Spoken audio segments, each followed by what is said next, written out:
Hello, my name is Karen Goldberg and I'm Professor in Autism Studies at the University of Birmingham. I'm also Director of the Autism Centre for Education and Research. We've undertaken research looking at the experience of parents of autistic children during lockdown, and we've created a series of short films. The first topic we explore is best practice. Can you tell me what it was like for you as a family in that first period of lockdown, and how did schools support you? At lunchtime, I suppose, on that day, I received a message saying that his school was going to close that day. So when he got home from school, it was, this is it then. The first thing that was particularly hard about that was a lack of information about what COVID was in a way that I would be able to explain to him. All sorts of visuals and ways of explaining what COVID was became available as the time went on. At that particular point in time, I would say there was a lack of information, a lack of preparation. They were in regular contact during the lockdown, very good communication and support, but before, not a lot, because I don't think they really knew what was happening themselves. The teacher was saying, we may be going into lockdown, or we may not. They really didn't know day by day.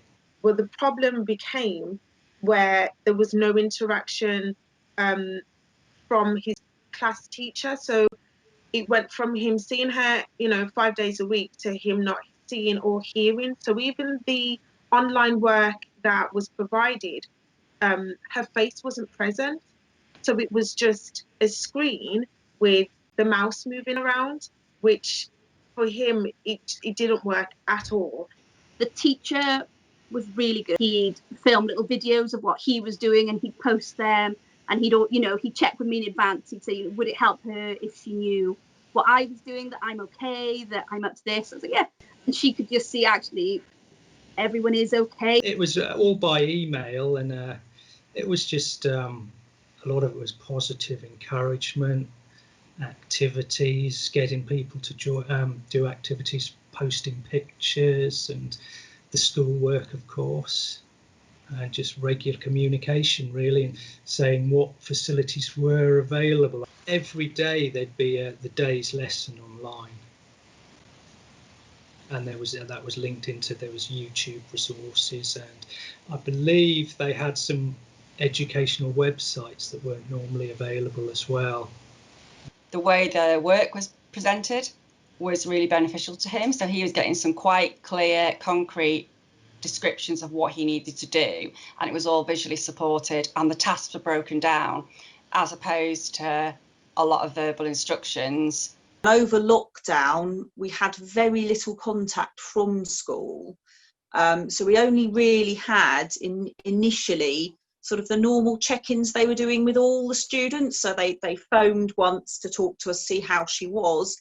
And at that point, she was fine because she wasn't having to go to school, and it was a big relief to her to not have to go to school.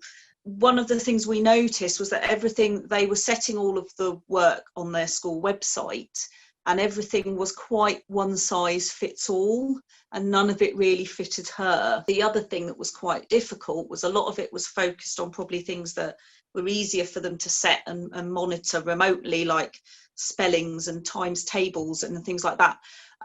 Handwriting exercises, which unfortunately were all the things she really hates about school and doesn't want to do. Contact with the family liaison was nice, because she wasn't just checking on the kids, she was checking on all of us. They were checking we could get adequate food, they were checking, we weren't short of anything, we weren't struggling. So that was really nice to have that. They were there 24/7 almost. Just if you had a message, you got an answer almost straight back.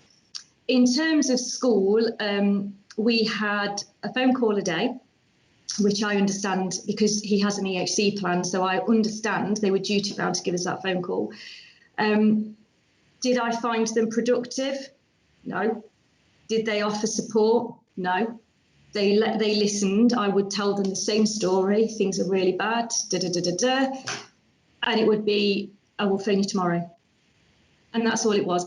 Don't get me wrong, I spoke to his pastoral manager a few times, and she's lovely. I have to be honest, she's lovely. And there was also one other teacher So you'd speak to different teachers, you didn't know who you were getting. Some of the teachers didn't even know him. They didn't even know anything about him. So it was, you were talking to people that didn't even know your child. He's very scientific and he's incredible. His brain is incredible. And he'd made a Tesla coil, and we posted it to his pastoral manager, who then posted it to his science teacher. And his science teacher actually contacted us and said, could I phone him? And that was lovely. She must have been on the phone to him for no more than 5 minutes, but the difference that made to him.